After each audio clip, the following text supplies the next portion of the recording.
शुक्र खुदा करो महे रहमान तकसीम करने नेमतें। अस्सलाम वालेकुम मेरे बहन भाइयों, क्या हाल चाल है। मैं तो ठीक है और उम्मीद कर रही सब ठीक ठाक हो गए। जिसको भी रहो खुश रहो, आबाद रहो, हंसते रहो, मुस्कुराते रहो।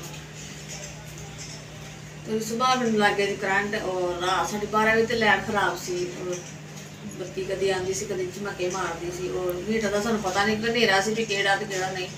उस टाइम ते कोई लैट वाला भी नहीं मिलता। मतलब सहर का टाइम सी 12 के बाद सहर का टाइम हो जाना सी और शाम का टाइम होंदा चलो कोई मिल जाता। फिर नीचे वाली बाजी गया भी साढ़े तार लगा दे, चलो असं बल्ब चला के और सैल तो बनाइए रोटी तो बनाइए चलो गर्म बना ला के उन्होंने कहा चलो तुम भी ला लो और असं तार का सिस्टम किया और बल्ब वगैरह जलाए थे और फिर सैर का इंतजाम किया। और मौसम बहुत ज़्यादा खराब से बदल बहुत और बारिश भी आ गई।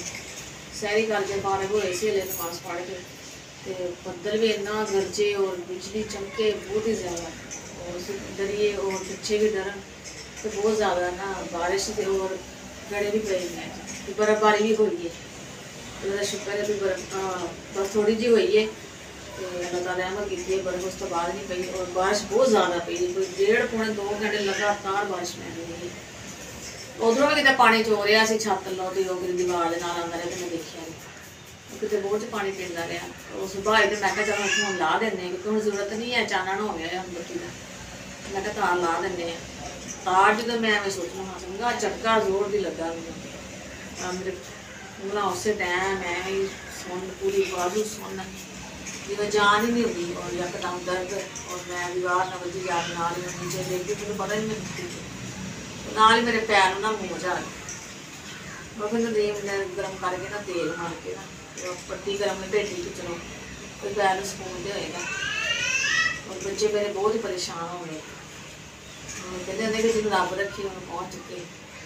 अल्लाह का शुक्र अल्लाह ताला ने जान बचाई। छोटे छोटे बच्चे ने अल्लाह ने अपनी रहमत की नहीं बहुत परेशान हो गए।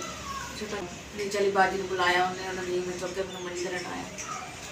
फिर काफ़ी देर बाद बाजू मेरी फुटी इन्होंने और जाकर होश है कहते कि दवाई ले आई क्योंकि उस टाइम तो डॉक्टर भी कोई नहीं होता सुबह के टाइम। मैं क्योंकि नहीं रोज़ आवा मेरा मेडिसिन लै भी आवागी तो मैं खानी तो शाम को मैं शाम को मैं लैन कोई गल।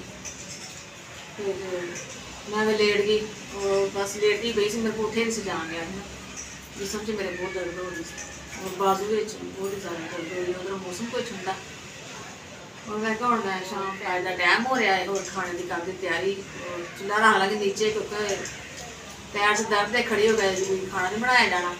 नीचे चूल्हा रख लाँगी एक मंजी का फड़ा ले नीचे बैठ के मैं सालन बना लाँगी रोटी अगर बढ़ेगी देखा नहीं अगर नहीं तो फिर तो दो तो मंगवा लाँगी और मैं आलू मैं मंगवा लेती हैं और सालन बना आलू कट ले और मैं बना लवा मसाला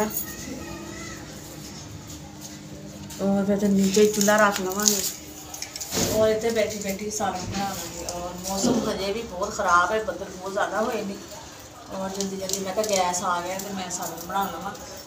मौसम फिर ख़राब होया है और लगता फिर आएगी बारिश तो बदल बहुत ज़्यादा आए थे और अल्लाह करे ना ही आए बारिश।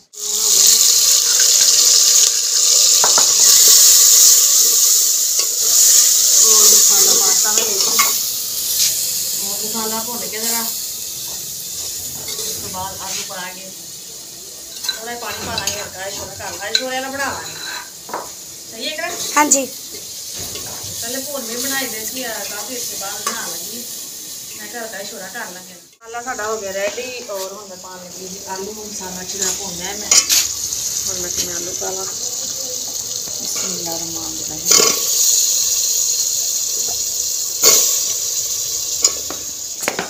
अज कहानी बना मेरा दिल नहीं कर बस बनाने तो पैने से होटल के सालन का कोई स्वाद नहीं होंगे कोई जायका नहीं होंगे। मैं घर ही बना ला हौली हौली और एक तो मेरे लागो बर्तन चुकनी सारे। हाँ जी पापा कहते मैं रोटी तंदूर तो ले आऊँगा मैं चलो तुम तंदूर तो ले आना सालन मैं घर बना लिया है।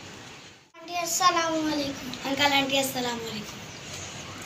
मौसम फिर खराब होया है और लगता फिर आएगी बारिश तो बहुत ज़्यादा होए ने और बारिश बहुत तेज है। लाइट भी चलती है, लाइट तो पता नहीं कदों आनी। सारी करते हैं सारे बैल का सारी करती है।